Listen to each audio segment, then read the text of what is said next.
Welcome back to Unpacking Blockchain Technology, the podcast where we simplify the complex world of blockchain, one episode at a time. I'm your host, Thabiso Njoko, and today we are getting to the heart of it all. We are unpacking a word you hear everywhere in this space: decentralization. You've probably heard phrases like decentralized currency, decentralized apps, decentralized internet. But what does decentralization actually mean? More importantly, why does it matter?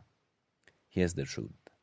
If you don't understand decentralization, you don't understand the why behind blockchain.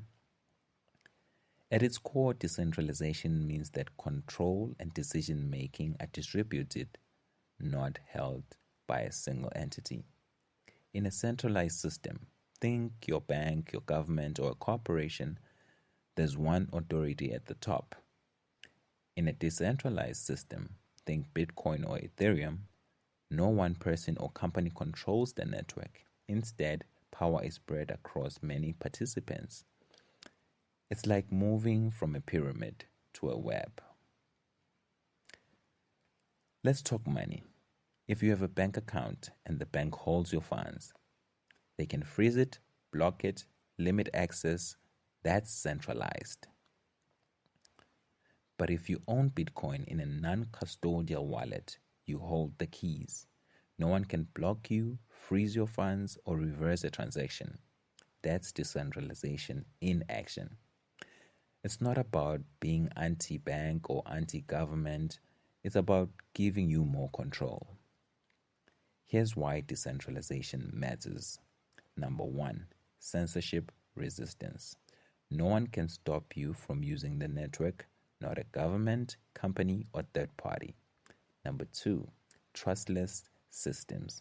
You don't need to trust a middleman. The network itself enforces the rules. Number 3, anyone with internet can participate, even without a bank or ID. And number 4, rules are public, code is open, records are visible on the blockchain. In a world full of gatekeepers, decentralization breaks the gates wide open. Decentralization isn't just about money. It's powering all kinds of new systems. DeFi, decentralized finance, banking without banks. DAOs, decentralized autonomous organizations run by code and votes, not CEOs. dApps, decentralized apps, web apps that run on blockchains. NFTs, where ownership isn't stored in a database but on chain. It's all about shifting power from one central institutions to individuals and communities. Now let's be real. Decentralization isn't perfect. It can be slower, more complex, harder to scale. But the trade-off is worth it when you value transparency, resilience, and independence. Some people want speed, others want control. Blockchain gives you the opportunity to choose and build. So next time you hear the word decentralization, remember, it's not just the tech trend, the design principle about spreading power, not holding it. That's why it matters. And that's why it's the heart of everything blockchain stands for. Thanks for tuning in into Unpacking Blockchain Technology with Thabiso.